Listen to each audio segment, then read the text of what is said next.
like you say, it's like you don't want to just like write off teams because of these narratives and be like, yeah, they're the choker team or this is the clutch team, and then do no analysis.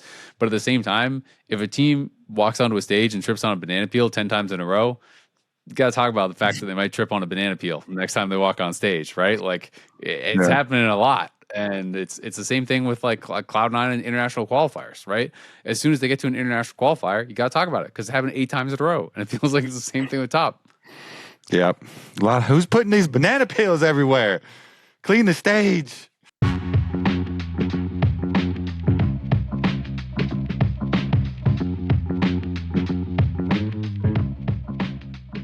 Hello and welcome back to The Dive, driven by IKEA. This is season 10, episode 22.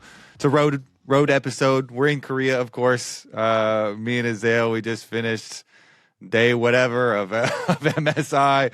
And honestly, it's been really fun. I mean, even though we keep getting, 3-0'd, it seems like every game I'm like, ooh, maybe we can win this one. And it's like, nope, nah, not this one. Next game, ooh, maybe this one. Not this one either. But we did the most important thing, and that was beat EU, beat KC. So, and it was easy too. That you were talking about 3-0s. I didn't mind that 3-0. That one didn't bother me at all.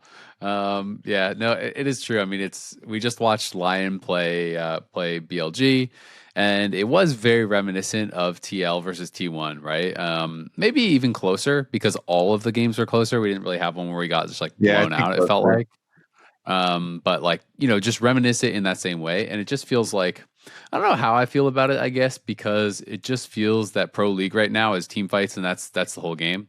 If you're on a completely different level, then sometimes you can get kind of embarrassed and just like blown out before you even get a 5v5. It has happened for sure. But generally speaking, the games are just decided by the 5v5s, and the top LPL and LCK teams just seem like they're completely on a different level. T1, HLE, BLG all look right now like they are just way better at team fighting. So even when you get there with a chance, it never really feels like it's a guarantee until like it's actually done, right? Because these teams, regardless of if you have good scaling, regardless of if you have whatever, I don't know if it's just like experience or if it's nerves or if it's they're just that much better or a combination, but definitely feels very reminiscent in a lot of them. And I think back to the first game today against BLG, and that felt very much like that. There was honestly like a lot of these series where it just felt like,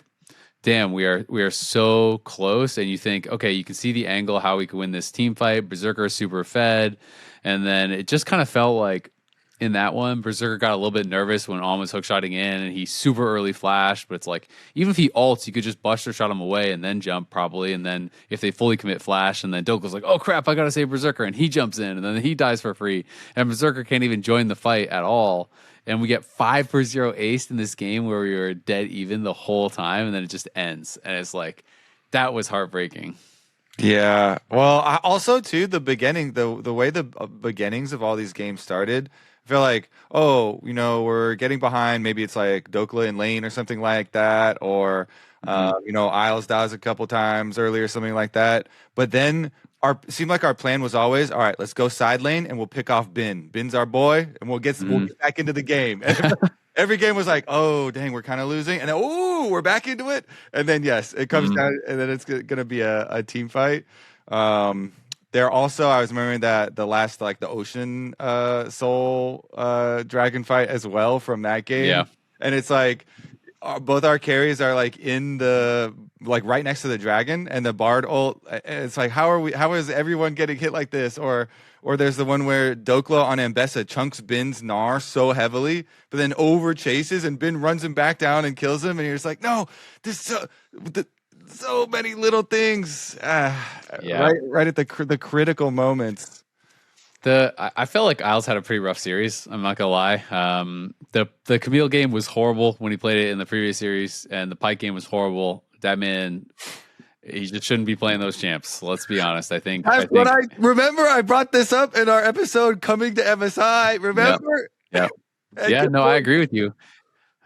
Camille's the most like played of the tournament now, and now we're getting all these interesting answers with Tristana. I did, by the way, if we go back to draft, I thought that was cool. The Tristana lane with Tristana Shen, like I think it's really smart and a good answer.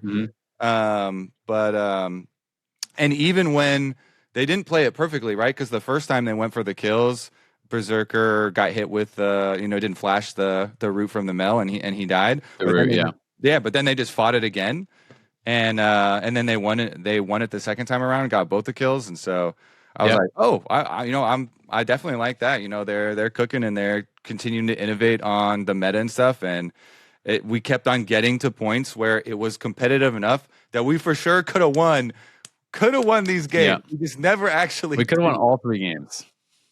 Oh man, I mean, I know you talked about it on the dive. We talked about it there. I talked about it before when I was casting the series before I even picked Camille. Like when I was talking to the EU guys before the prep, I was like, I don't know, just don't know if Isles is a Camille Pyke guy. And the Camille was rough. The Pyke was maybe the worst professional Pyke I've ever seen. I think he messed up every mechanic that there is on Pyke at varying points of the game. The first skirmish that they had, that early 3v3, he could have just E-flashed and stunned Shun out of inspired stun into the wall, and he didn't. He just tried to E and then missed the E and didn't flash. Then you could tell he realized, man, I really should have E-flashed. So then they had the next fight, and he tried to E-flash Shun, but did it too late. And then Shun got his W off and immuned it. Then he tried to go for a Q flash over by, I can't remember if it was Grubs or Harold fight, and he held the Q so long before he flashed that the Q expired when he flashed, so he just had no ability. He just flashed forward with no ability up. And then he tried to do like the ER where you hit like E and then you R and it dashes you forward and you stun them and then you can Q. But he missed the R, so he just like E'd and then in place, with no one by him. That game was horrible. And then the Nautilus game, that dive on bot where he hooked the wrong way after Viper had already E'd out. It was like, oh man, like Isles, I think, had a really rough series. I know it's definitely not just on him. There was lots of mistakes and stuff and lots of things he did really well as well. But I've been a big Isles fan, and I feel like he kind of choked it in some of those big moments. Even the final fight in game 3, like there was a lot of things that went wrong. It's definitely not just Isles. I think there was lots of plays that could have gone differently. Like, remember at the start of that fight, Saint was sitting in the side brush expecting that On or someone would be flanking. And On fully face checked the Cassio. And I felt like he could have just ulted him and one-shot him. But instead he just he didn't want to use his ult. So he held his ult and he just W-E'd him a couple times and kind of chunked him. And then they went back. And then when the fight actually broke out, Berserker is stacked with Saint, like you said, but also they didn't want to spend any cooldowns on Shun, so Shun gets out with 1 HP and no one finishes him. Then we one-man Nautilus ult the Renekton with both Knight and Viper around the pit, and we one-man Cassio ulted the Renekton as well. It's like Knight's just dancing on us going in and out of the pit, and that's just one where it's going to be obvious to the pro players, but it was tough to watch because they do so many things really, really well to get themselves to this point, and then it felt like a bit of a comedy of errors in 2 of those fights where it's like you're even the whole game, you do this incredible job, you're in with a real shot against number 1 seed from LPL, and then you get 5-0 aced in the fight, and then it instantly ends both times.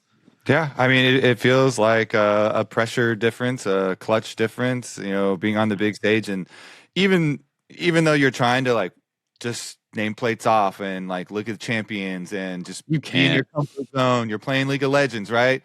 But you're in both instances, you're either playing versus T1, triple world champions back to back, or you're playing against number 1, BLG, number 1 Golden Rotors, and you're just you're gonna have the pressure anyways when you get to that moment, because they also are feeling as excited as we are probably when we're we can do it. I feel like they also, to varying levels for each individual, are probably also feeling we could do it. And then that's how some of these little things could happen.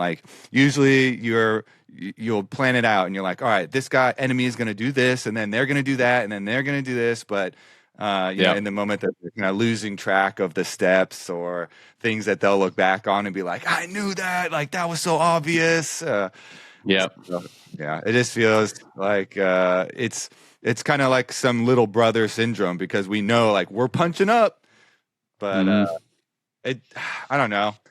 Is it I know there's some people that will like that always like flame us for like, oh, you shouldn't feel good about like being close or getting within striking distance or whatever. You need to actually be able to win before you like feel good. I'm like, not really. They were exciting games to watch. Yeah, like this is sport. This is really fun. This is, getting very close. And again, when you are the underdogs for so long, it's like that's like that kind of sets in. So I Also, still would enjoyed it. you would you prefer watching the G2 HLE series where Yeah. it was like they're getting danced on at 5 minutes into the game? Like those games were such stomps that like at no point did it feel like G2 could do anything. It's like every lane is dead everywhere. So to me, it's like I would always rather have our teams go in and at least be competitive. And yeah, of course, I want our teams to win. But it is really, really hard against some of these top level teams. So it is disappointing that we got close so many times and couldn't capitalize on it. But I still had a lot of fun watching the series and thought it was pretty exciting. And yeah, so I would always rather like us be competitive and us have those shots. Plus, I think with with some of these players, it's like they show the amount of experience, and it's like the amount of international experience for BLG versus LYON is pretty night and day, right? Inspired was the only one who was even in the same ballpark. Some of these players have like 10x their counterpart on LYON as far as international experience, and it matters, right? These guys are gonna like show up big in those moments, and I think we saw that like people sometimes will say, "Oh, it's just an excuse, doesn't matter." Well, it's like, well, look at top. I felt like Fengyue and Zueon looked nothing like they looked in the LPL, right? Like Zueon especially, it's like that's probably something that like had he gone to a couple tournaments and felt a little bit more comfortable, he might have been able to play very different, right? And maybe they have different results. So I think it's real. I think the international experience matters a lot. Yeah, I definitely does. When Ben and Knight are used to playing in world finals and stuff like that, and feeling the pressure there, and so many international appearances, then it is going to be a lot easier. But overall, I have really enjoyed this tournament, and I kind of like the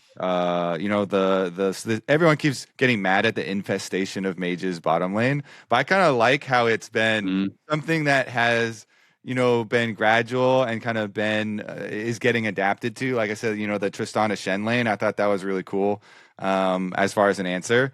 And I kind of am like, I'm like interested in this story of are we going to end up in the world where that becomes the go-to and is permanent? Because first time you see Vel'Koz locked in against Senna, you're like, oh, cool, that makes so much sense. He's not gonna be able to stack off him. He's gonna constantly be pushing the waves, and you're like, wow, that's a really cool mage. And then like if it's it actually just becomes all mages all the time, then it's not cool at all anymore. And I feel like people are already at the point. Yeah, you're already at that point with Mel and Ziggs. But at least But now we've had a couple Casio games. Yeah, now we're getting like Syndra, Casio, Vel'Koz. You sprinkle all those things in. I think it's kind of interesting, and of course, like they're T1 still literally just moments ago, like 20 minutes ago or whatever, before we started this episode, is finishing the game with Pays looking insane on both Caitlyn and Kalista.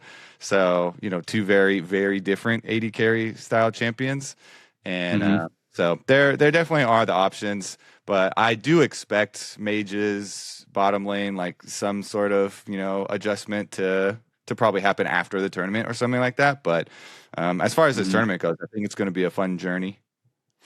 Yeah, absolutely. I mean, like you said, there still has been evolutions, right? So it's like once there's no more evolutions and it's just this one thing and that's all it ever is, then that's boring. Whether it's Mel versus Ziggs every single time, or like when it used to be mid lane, it was Corki Azir, and then they just swapped to the other side. Of course, when there's no difference, it's not that fun anymore. But I don't think we're at that point, and the evolution obviously is still there. You mentioned the Tristana Shen. Isles did play really, really well that game, had some great taunt flashes, and it's cool to see because it's like the Tristana is not only good offensively, but defensively, obviously Buster Shot is really nice, and you can actually ult the Camille out of her own ult and cancel the ultimatum, which is one of the nicest interactions because Triss is one of the champions I've always played AD carry, and when it was mid lane good for years, I played it there and stuff too. And that's something I always really liked was like the defensive aspect against Camille too, because you could just buster shot her out of her own ult and cancel it and then rocket jump, which is pretty nice for sure. So yeah, it was definitely a fun series. I will say for play-ins. And the tournament in general, I mean, there have been some really good series. There's also been a lot of stomps. There's been a lot of 3-0s. TL, I feel like people came away pretty happy with, even though they lost all their games to T1. It was still like exciting games against T1. And let's be honest, it's the back-to-back-to-back world champions in play-ins, right? Like they're just on a different level, and kind of everyone expected that they were going to win. But TL did really well in their other matches. They super stomped KC, which was cool to see. Especially, I feel like we saw some really good performances individually out of TL from places that like I wasn't really expecting it, I guess, in that way. I think Morgan really surprised me. Morgan, I felt like was playing at a much higher level than I had been kind of used to in NA. I feel like when he first came in lock-in, he was like styling on people and everyone's telling me how dominant he was. But in this split, most of the top players I were talking to were just saying, yeah, they just feel like he kind of just like goes even. He hadn't been, playing that aggressive. He kind of had been just that weak side guy, and they had moved him on tanks. They had the whole thing about playing through Quid, and then he shows up to Worlds and he's just like solo kills Doran 3 times, and he's like owning Kana in a counter matchup where Kana's playing Exhaust Vayne, and I thought he was going crazy. So that was really cool. Speaking of clippable moments, holy moly, that kind of Vayne tumble into the he did Gnar, everything wrong. That was wild, man. Oh my goodness. That one was crazy. He tumbled into the wall up, didn't flash it, then exhausted too late, so the boulder toss had already hit him before he exhausted. Then he tried to tumble away again, and then got walloped again without flashing it, and then died. And it was just like, oh my god. And I feel like Core was going crazy in those series too, and against T1. Core was just world champion Core JJ. Like that's the best I feel like I had seen him play in years, which was super exciting. Like some of those engages he was having, he was going nuts. Yeah, I feel like Core, Morgan, and Quid had a lot of big moments, all of them, and Jose too, and Jose. Yeah. It's a kind of so that was fun. I mean, we've been following the LYON kind of underperforming to his own kind of level for a while, but I feel like it is a little unfortunate. I feel like that did continue here. He hasn't like fully regained, his peak status basically, but I still felt like, the team play and especially with, Core playing a lot better and Morgan playing a lot better. I was really proud. I thought they looked really good, especially with like adapting from the first series that they played T1 to the second series, even though it was another 3-0. I thought it was a better 3-0 or 0-3 from our perspective than the previous one. And we did kind of have those level ups from some of the players that in LCS and even in playoffs were performing as well. So I think that bodes really well for this TL squad moving forward. As obviously we're going to be hyper focused on the NA teams, but I did think that was pretty cool. And as far as the LYON game, I mean, their series versus Furia was a 3-0 in our favor, and that was more worrying than TL's 0-3 versus T1 because we were all over the place. And so that's why. Except for game 3. Game 3 we were owning. But still, you were nervous, right? After watching that series, and then knowing we're playing BLG. So against the most recent one, I think did make me more confident in some ways, but then still was like, either Dokla would get caught out, the Cassante one where like he get faked out by the Camille engaging on him, and then they're able to like 100% him in mid, and then like they get the numbers advantage and kind of snowball that game. Or there was like LYON tried to make the pick in mid, and Isles was on the Pyke game, and he like his ult doesn't like hit the Seraphine, like she's like walks like diagonal of it, and so they don't get the kill, and then they get run down. Or it's like that team fight at Dragon, and you just look and you're like, feel like, but that's BLG. So that's the thing. Is. Like I was more concerned by us beating Furia 3-0 than I was by us losing to BLG 0-3. Like I thought that they played better in the series that they got swept than the 100%. series that they got swept. Yeah. Yeah. Yeah, So 100% they did. It's just frustrating when I feel like a lot of them were either Isles or Dokla, small little moments there, and then because they were so much better and got close, you really wanted to actually get the win. yeah. So it's still frustrating, but I think we could still, we could still got some cooking left to do at this tournament.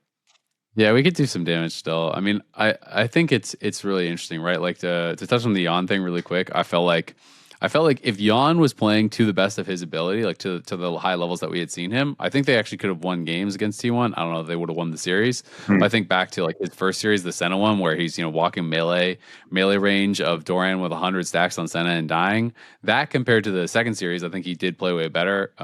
Especially his Varus game in the last game, I thought he was kind of popping off and playing really really well. So it was nice to see that improvement, but. I do think it's these small moments. I think Isles and Dokla definitely made mistakes, but I feel like Saint and Berserker did too. Berserker to me, Yeah.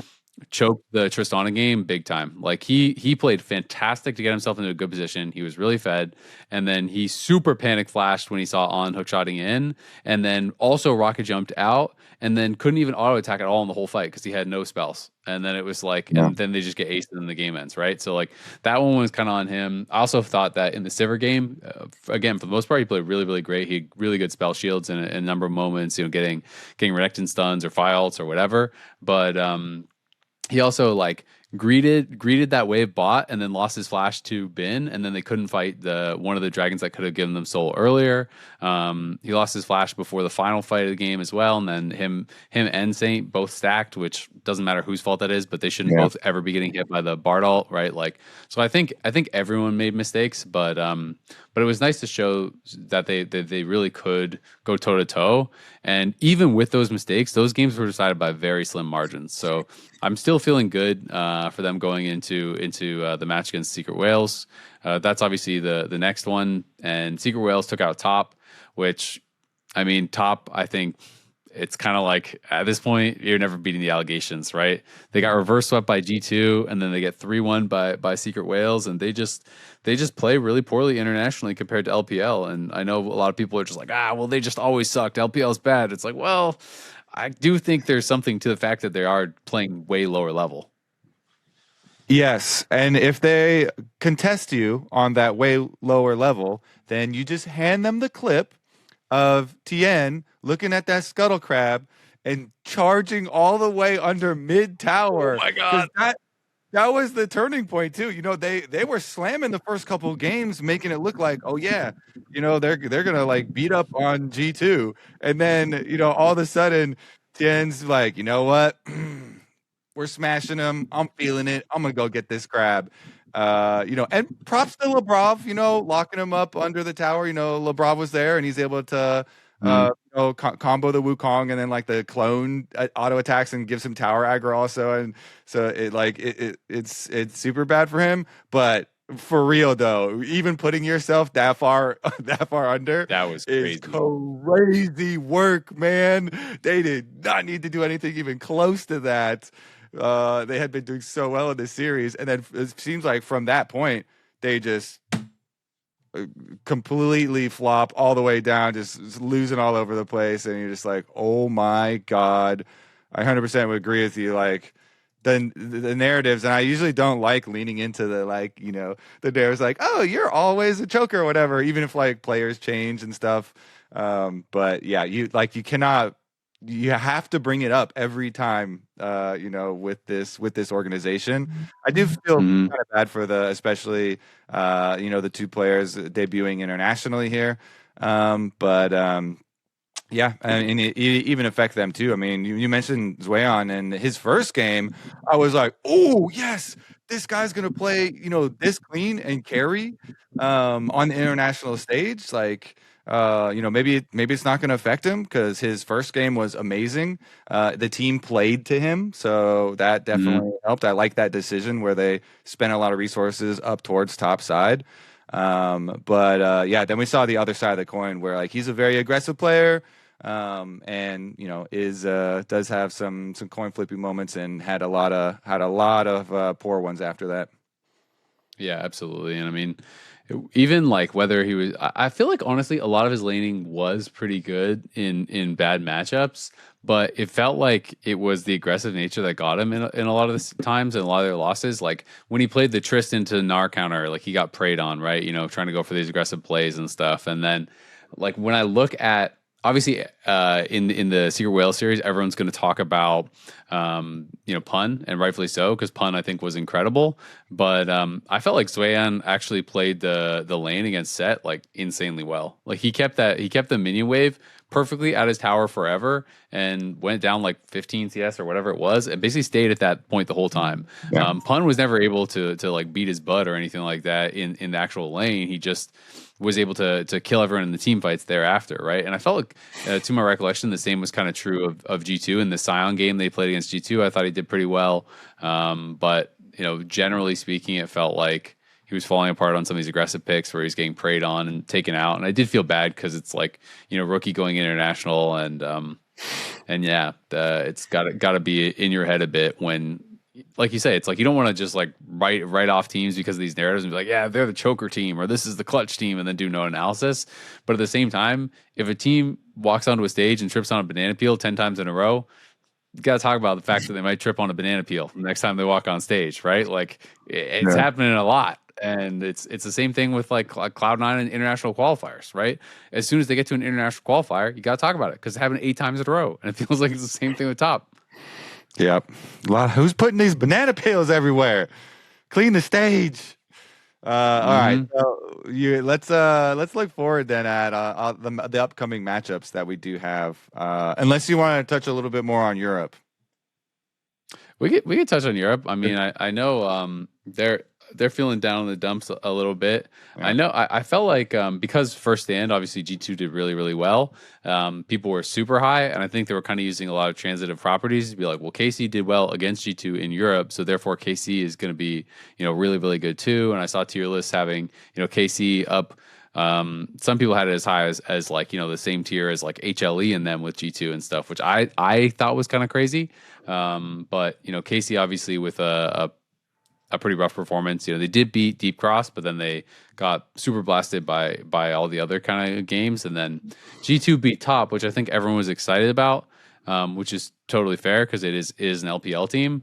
But it was kind of funny watching, you know, the reactions, because it's like after Secret Whales beat Top as well, then I saw a lot of European fans will be like, oh crap, like now it doesn't mean anything. You know, like they're like, look, they beat them better, like this sucks.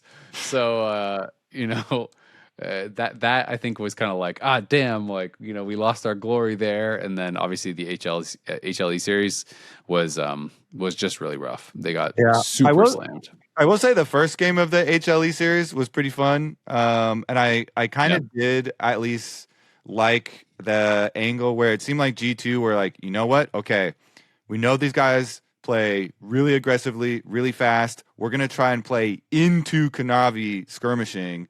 And then so they put their faith in Broken Blade and his counter picks and stuff. And they're like, Warwick will thrive in this. We pick, I believe it was Xin with the Warwick, right? Because it was Xin into Vi jungle matchup, which early on is going to be really nice for the Xin too. And I was like, oh, cool. They're going to like guaranteed have their 2v2 winning for the top side of the match, and they're going to try and like play into this because HLE play very fast. They're literally in all tier 1 regions of all the teams. They had the second highest combined kills per minute of every single team.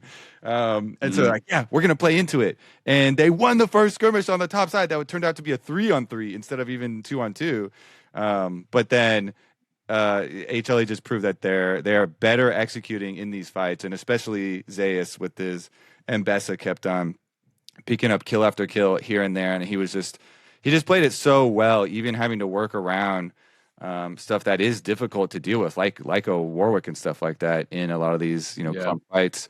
And so after that game 1, which I thought that they did put up a pretty good fight and they had like a pretty good plan, then it was just like it got really out of hand really quick. 24 or 25 minute game. Yeah, especially the third game was the most mega blowout. Yeah. I think it was top 10 fastest best of 5s all time I saw. I think probably just for international, I'm assuming. But I mean, that's kind of crazy to me because the games just take a lot longer to end now, right? With plates on every tower. Like, I just don't think you're ever going to see, a Mad Lion 1647. It's just like, it's literally not possible anymore. It feels like to actually end the game that fast. So to see that in the top 10 fastest all time was kind of like, whoa, you got stomped. Like, that was shocking to me because I expected G2 to lose, but I expected G2 to be competitive. Right, I expected them to be competitive, and I thought that they did have a chance to win the series. If they could play to like the top of their level, because we literally saw them sweep the LCK, not the same team, but we saw them sweep LCK back-to-back series at first hand. So I think the expectation really was that they could go toe-to-toe with these teams, even if you don't favor them, that like they should be in there with a real chance. And so I think it was really disappointing for a lot of European fans to see not only did they not get a game, but like the way in which they lost, especially if you were coming into this thinking like we're going to win, then obviously it's like really, really disappointing. Yeah. And now you have to play T1, which is really, really hard. But the other side of the coin is that this stuff changes fast, and people can go from like, we suck, we're the worst region of all time, and then if you beat T1, everyone's like, we're the best, I knew it, so the tournament's not over. G2 has done a lot of incredible things in the past in lower brackets, and been able to come back, and they seem like a team that's super mentally resilient. So yeah, let's get into those matchups then, because we have let's take a quick break before we go ahead then, right? Take a quick break, and then we'll be right back after these messages. Dude, this lobby is kind of comfy. It feels different. If this is different, I like different. I'm staying right here. Are you guys serious? We're about to get into game. Emily, let us enjoy it. You guys need to lock in. Maybe this'll help.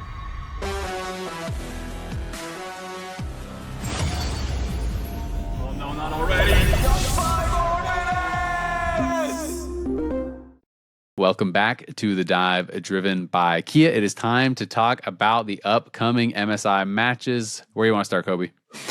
Let's start with the first one that will be airing, and that is Team Secret Whales versus LYON.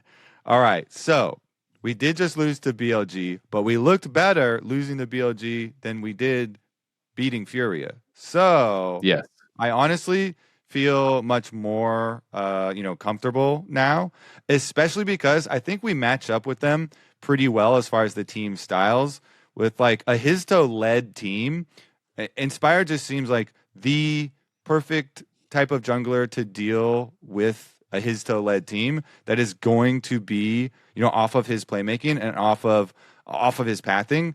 Inspired will always hyper analyze your jungle path, figure out something to like get the enemy, playmaking behind. And I know that D-Ray did have some better lane phases, but I really think Saint is better mechanically, and I think that's just gonna match up really, really well for us. So I think the way the two teams operate, it should be set up for LYON like control style game plan that they usually have. Yeah, no, I'm feeling pretty good about it. I mean, Histo is obviously the star from their region. I feel like the star from this tournament is Pun, though, and I feel like it for sure is for this tournament. He was 1v9, 1v freaking 11 in multiple of those games.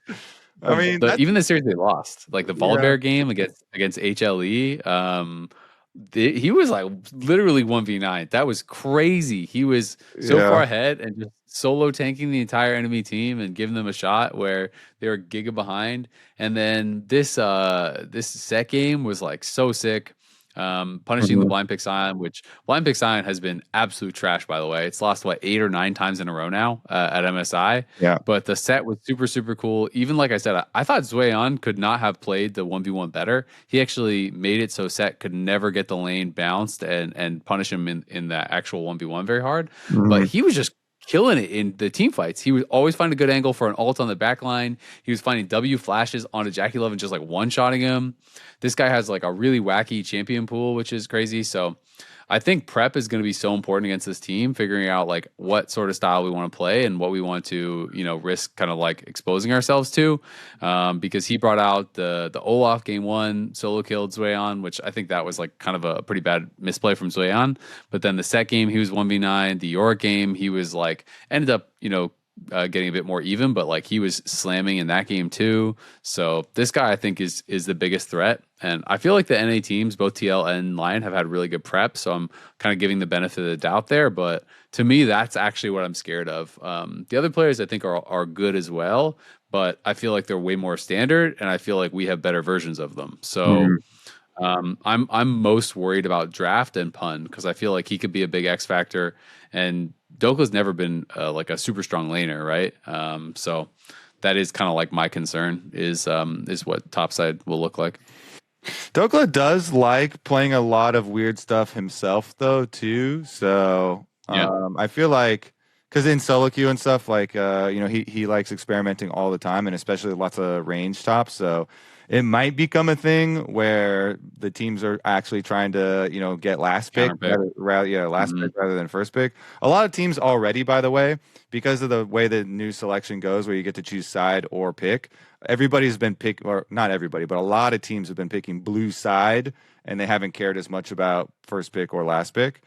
So it'll be interesting to see if that continues, or if something like this, where the top laners are both, counter pickers, if they do value that, because honestly, I feel like Dokla, even though he does have problems in lanes sometimes, I feel like generally, I think he will be. I just have this feeling. I think he'll be fine to handle whatever matchup and not like feed. So whether they get counterpick for Dokla and they try and get him to like punish Pun, or they decide, you know what, it's better if Dokla's just on Cassante or something and not lose too much. I don't know. I have the feeling that he's going to be fine, but Pun was putting on some good displays, some montages there, and he did say himself, Pun's quote was like, "Yeah, I like playing champions that people don't have a lot of experience on, so that they're not going to be used to the matchup." Yep, I mean he's played 7 games and he's played 7 different champions, so Pun has not repeated the same champion a single time so far at the event, so he's definitely cooking.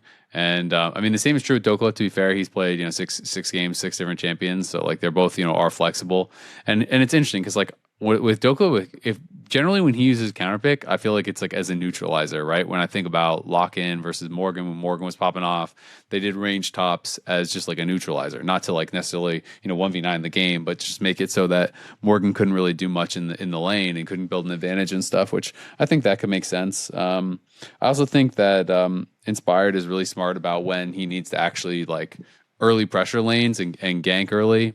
We saw that in the Jace Cassante game where he went top early and was able to punish there. We saw that in the previous series against Furia in game 3, where it felt like a lot was going to be based on top lane, and he was like doing like 3 camp longsword into like sprinting top and looking for plays. So hopefully they will build a plan around that, because I think it is definitely a very beatable team, though you have to give them a lot of respect, right? And they did beat an LPL team. It's the first time it's ever happened in APAC history, which is really cool too. Like full Vietnamese team beats an LPL team, and no one from APAC had ever been able to actually win a best of 5 against an LPL team before. So definitely really, really hype moment for their region. Yeah, I mean, especially with how passionate Vietnam fans are, like it's such a big player base too. I thought that was super cool, and you could see it meant a lot to them. I mean, it would mean a lot to us too. So definitely big props there. I will also say on the Pun thing, with Dokla having played a lot against Bwipo and Inspired having played a lot with Bwipo, that like these are some similar champions that Bwipo played at, and Bwipo played Volibear. The types of counter picks here, like those bruiser win lane type of ones. He plays Urgot too. I feel like these are ones that at least this Lion roster won't get super caught off guard by, especially because now everyone's going to be hyper aware of them with how well Pun already displayed at this tournament. But because we did have Bwipo for a long time, that gives me a little bit more like confidence as far as the familiarity. Yeah, no, I completely agree. Like a lot of their champions are pretty similar, so I'm excited for it. Definitely am really focused on jungle and top because I think that's their strongest spots for sure. I think that, like you said, Dire has looked better here. Has had some pretty solid games. I mean, his Rise game was obviously huge, but that was like less about the lane and more he like picked up kills and skirmishes, and then he played it very, very well from there. But I do think that Saint is better than him, definitely in lane, and I do think he's better than him mechanically. So it'll be an interesting series. I think a lot is going to come down to draft, and I hope that LYON can just kind of like play a good series. And I feel like we should have them. But I am a little bit sad. There's a chance, obviously, but it seems not the highest chance that we get G2 versus LYON because we both have to win, which, like chances of one of us or maybe even both of us losing are pretty decent, especially since they have T1 now. That's, the next matchup coming is T1 versus G2, which is really, really scary. Obviously, the tournament is just brutal, right? Like the bracket is brutal, and they played top, they beat top, and then you get HLE, you get Giga Slammed, and then you have to play the other LCK team in the lower bracket, which is just like a really tough draw. Yeah, it certainly is. I mean, I'm trying to think too, because they had an issue with just getting completely beat down by HLE, whereas T1, the series that we just saw, they did have some. Everyone loves to make like the T1 circus jokes and stuff, where they're getting a little like they're very free with their play after they have these leads. Like, so some of those did creep in, but my biggest takeaway from it is just still like Pays and Keria are unmatched by anyone, and like this bot lane is just a god bot lane. Both of them are just playing out of their minds. Like this brother is playing Callista into Nasus and like perfectly spacing the Nasus, and has cleanse and then builds QSS to like remove multiple withers from himself. And Keria's getting in here with R flashes with Renata to like change the angle. The one where he was front on the fight and he starts it and he R flashes to the side and gets 4 people with it. And you're just like, what are we looking at? And then he's doing like his Lux where he literally does a binding flash and like does it backwards. So it snares, it snares like the Aatrox and the other front line that we're trying to like run at them. I mean, it's just like some of the plays that these guys are putting on are literally, this is actual Harlem Globetrotters. Like, they just looked like so much better at the game than like any other bot lane is just kind of insanity to me. So, I mean, you go from like, oh, we're going to get beat a whole bunch by the solo lanes of one team, and then now you're going to play against Pays and Keria bot lane, and is playing against those guys and having to deal with that going to be easier than having to deal with very strong solo laners? I don't think it is.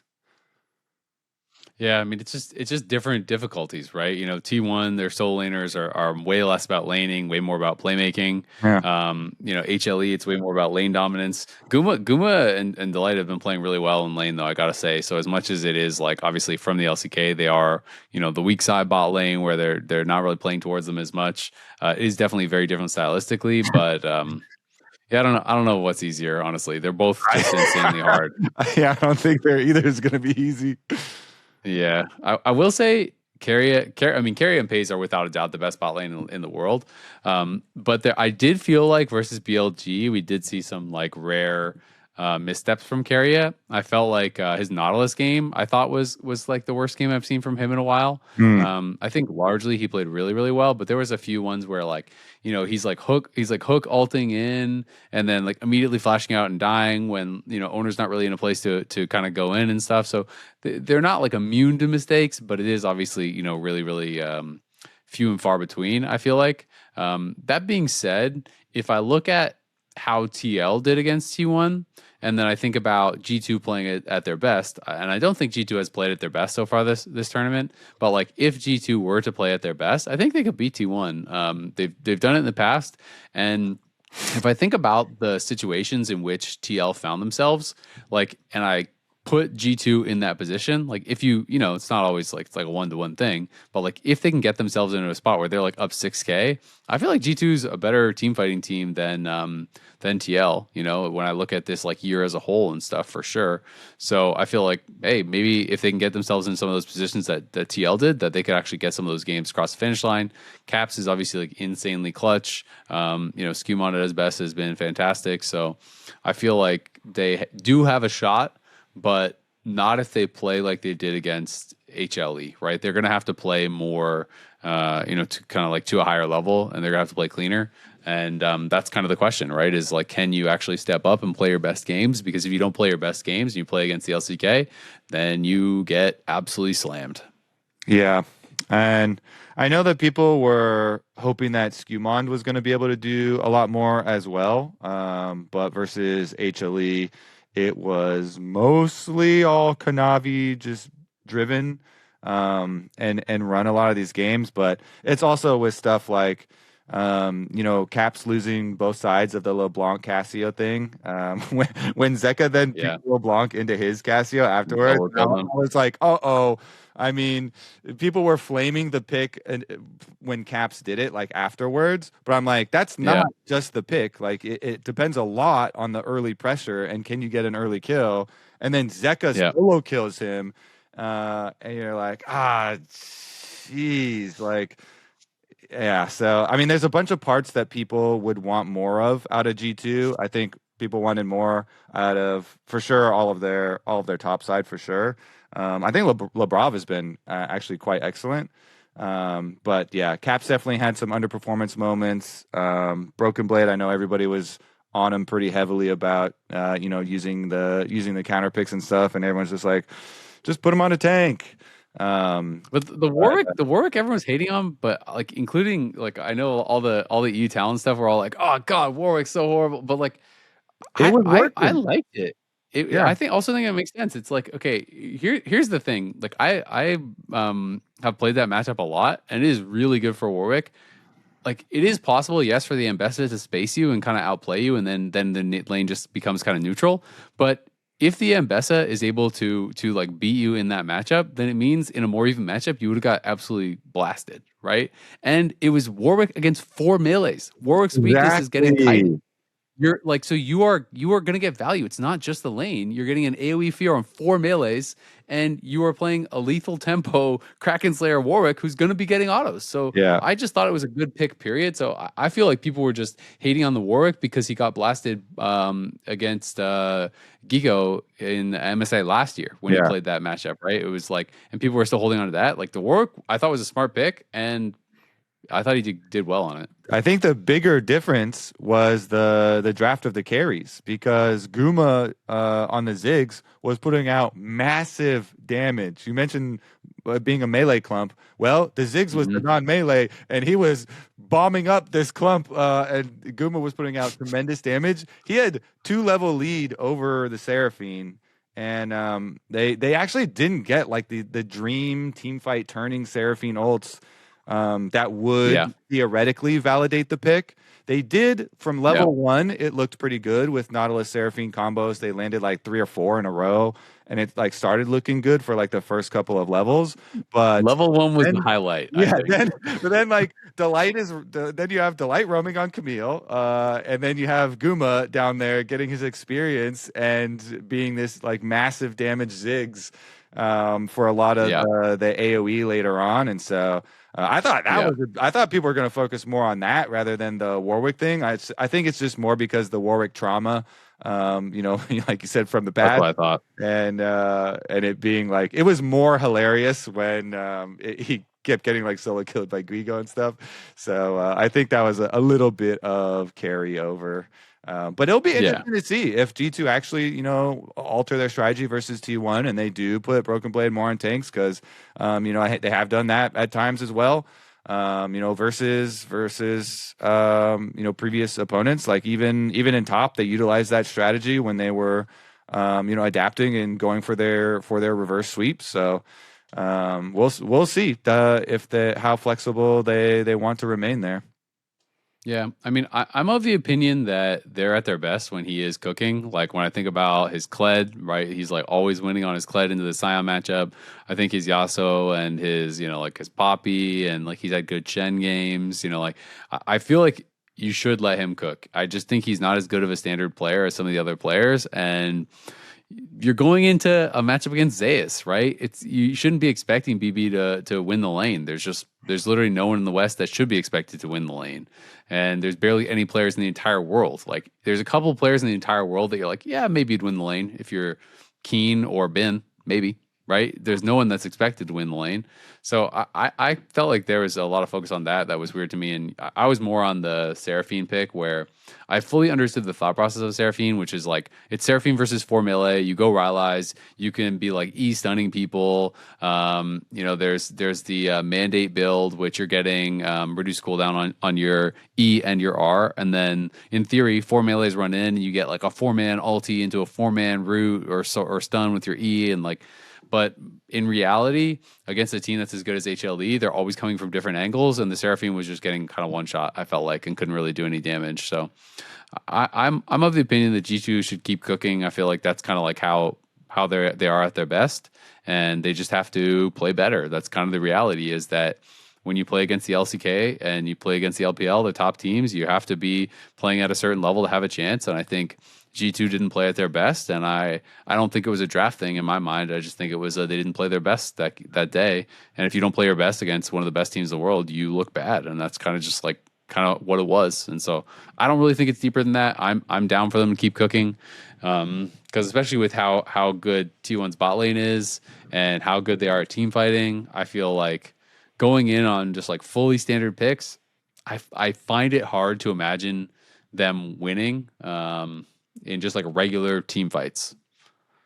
Yeah, and T1 are looking very good right now, so not showing a whole lot of weaknesses to try and exploit. So I think everybody going to still be favoring pretty heavily T1 with this tournament. The next matchup that we do have for sure, I guess this is the only other one that we have for sure, is the HLE BLG one. The banger here. Everybody's been waiting for this since the beginning of the tournament. HLE versus BLG. How you feeling? Do you think HLE are gonna, keep up the momentum here? Because like this, you're like, oh, well, not that many people are expected to win against Zeus in a lane, except for maybe Ben. So now we get literally, this is like the like Mount Rushmore of top laners going against each other, and then you get Knight versus Zeka. With Zeka, by the way, is in really good form too, and he did just style with a Silas game, and people are banning Akali. I think Akali's in a really good state too. He also has been playing his Hui, which has like a 90% win rate on his Hui as well. So he can do it with the control mages as well. So like the sparks for these solo lanes in this matchup are gonna be crazy, and the pace of this game should also be crazy. Yeah, I think it's gonna be really, really exciting, because I do feel like it's such a kind of like who's in better form on the day. And you list out all these champions for Zeka, and I feel like the same is true for Knight, where it's so funny. People are like, what are you idiots doing? Yeah. You gave Knight Orianna, and then the next, what are you idiots doing? You gave him his Ari? You're gonna give him Syndra? You're gonna give him Syndra? You're gonna give him Ryze? Oh my God, what are you doing? You're gonna give him Akali? Like, do you want to lose? Are you trolling? Yeah. And it's just like, are you dumb? Like, okay, buddy. He has like 100% win rate on half of the champions in the game, and like you're giving this guy 90% win rate on the rest of them. Yeah, exactly. So it's just like to me, it's so funny the draft conversations around Knight, where this like people are just quoting all the Knight stats, and it's like, yeah, his stats are just insane on everything. I feel like this guy is playing like an absolute freak. He is just like absolutely playing amazing. The T1 series was really, really exciting. It was very close, but Knight got some massive leads in that one, and I feel like he was, to me, the biggest difference. I think Bin obviously had some great games, but I feel like Bin had more ups and downs in that series compared to Knight, where Knight felt like pretty amazing throughout. So I'm really excited for Knight versus Zeka. I'm really excited for Bin and Zayas. As far as like who I favor right now, it is hard. I feel like I'm on the HLE side though. I think I feel like I'm more on the like Kanavi camp than the Shun camp. I feel like I'm maybe more on the like Guma Delight camp than I am on the side of Viper and stuff. So like I feel like Viper maybe wasn't playing as well as Guma. I feel like Guma's been looking really good. But it's hard. It's really hard because I could see Knight maybe just outperforming Zeka and then they win off that. Yeah, it is. With all the champion talk too, it is really cool that Zeka has like fully assimilated to playing anything that is good. Also, so the draft should be super fun. As far as who I favor, I think it's because HLE has looked so much cooler doing their wins that like they are just styling out there. They do look cool. They look really cool while they're winning, and so I also am pretty solidly on their side. But BLG, they definitely could just completely change the story. Like Viper pulling out the the Vel'Koz, I thought was a really good omen cool for them, because this guy was, back when we first had the first mage infestation of bottom lanes, was extremely good on, basically every type of champion. So, and a player that peak from this player, he could just pull it out immediately and start playing to that level again. And it's not like he's been super duper under what's expected or anything. So I think basically whoever is going to be able to help their jungler get an advantage is probably going to take this one. Just both teams, their supports go play their junglers really early on. Probably going to be around mid lane as well, where both jungle and supports are going to be going, especially because all the BLG fights have been basically from like level 2 till the end of the game. They're constantly roaming around trying to affect the mid lane matchup, and we're just getting basically support quests are just kind of ignored now, and they're always up there getting vision or helping push out waves or fighting with their junglers. So it's going to be very exciting either way. I feel like Kanavi, I would probably take Kanavi right now just as an individual jungler, but I mean, Shin was willing to do the Kindred counter pick on Trundle. Really liked that. Cool. It is extremely painful for Trundle in isolation, and he was able to calmly control the game and go for the split map, go for the early marks. Also got 4 marks in like 8 minutes or something ridiculous. Yeah, and he split the map for his bot lane too, and it's like all part of the gameplay. And then you keep on taking away camps, keep on getting your level advantage, and you don't let the Trundle touch you, or the rest of the team. So yeah, excited, definitely very excited for that one for sure. Yeah, I mean it's going to be insane. I mean those are the two tournament favorites. The one thing I will say, it's like HLE obviously has looked more dominant, but BLG did have to play T1, right? And so that is like a pretty big caveat. T1 obviously is always going to be a favorite. I know a lot of people had those two teams as favorites. For me, it was like T1 is on the same level, and T1 I could still easily see winning the tournament. They went 5 games against BLG. I think you have to kind of give them the credit that they could win the whole thing as well. So yeah, it's going to be insanely exciting. I think I will favor HLE ever so slightly, but I wouldn't be surprised at all if BLG will win it. And I mean, BLG is on the golden road because they won first stand. So would be cool. If they do end up winning MSI, then that makes it really, really exciting for Worlds, right? Because that would be pretty exciting. LPL hasn't actually won Worlds in a while. And then if it was like a team is on the golden road at Worlds, then like the tension I think would be pretty crazy around that. So that would be pretty hype. But definitely hopeful that LYON can get the job done. And then we'll see what happens after that. and thinking that, I mean, if we win, I guess we're in the top 4, right? Because it would be, let's go. So we'll see. I mean, if we win, it's hype, and if G2 wins, then we get NA versus EU for top 3, which is also really hype. So I'm kind of down for that because I want to see LYON versus G2. That would be really, really fun. Super duper down. All right. Well, it's an agreement, G2. We'll see you in the 3rd place match, where we will then probably horribly lose to HLE or BLG. But we'll see you there. It should be a lot of fun. Looking forward to the matches coming up. Tomorrow is Dark Day, one of the last one, I guess, for the whole tournament. And then we have 5 more days in a row of MSI.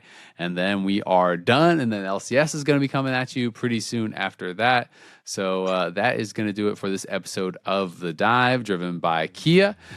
Please subscribe to us on Spotify, Apple Podcasts, and YouTube so you don't miss an episode of The Dive. Also, leave a comment. We always appreciate it when you do. We read them, we check them out. And MSI will be back on July 8th. It is 8 p.m. Pacific, 12 p.m. KST as G2 take on T1. You got to stick around after that to see LYON play TSW, where we could be top 4. We could be top 4 at MSI. We'll see you there.